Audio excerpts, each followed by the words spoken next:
waxaan uga naxay sidii qof aan garanayo oo geeriyooday. Muddo sanad iyo badh ah waxa ay ku noolayd deyrka guriga iyo daaradiisa. Maalintii ciidii Shawaal ayay dhashay 4 carruur ah, xabad ayaa ka dhimatay, waxaanay ahayd hooyo haysata 3 carruur ah, oo ay sida hooyo dhammaanteed lagu yaqaano u koriso una nuujiso oo dhaxanta ay boga ka geliso kana difaacdo cid kasta oo damacda in ay waxyeelayso ubadkeeda. Mar kasta oo aan arko iyada oo ay u jaqayaan si cajiib ah oo u jiifta iyo iyada oo ciyaarsiinaysa, waxa ii geli jiray naxariis iyo damqasho, waana sababta ay iiga dhigatay saaxiibkeeda koowaad oo marka ay codkayga maqasho waxay judhaaba soo geli jirtay halkaan joogo. Maanta oo Jimce ahayd waxa dhacay dhaqan aanan ku aqoonin carruurtaasi kadib markii ay guriga iyo madbaqa ku soo yoomeen, waan la yaabay oo waxoogaa hilib ah ayaan u tuurtuuray.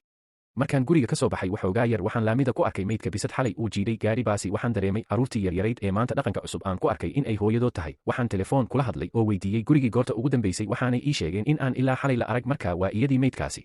Naxdin weynaa ma yeedhaan weliba yar oo aan hadlaynin oo kugu agnool weliba carruur ah. Walaahi waxaan uga naxay sidii qof aan garanayo oo geeriyooday.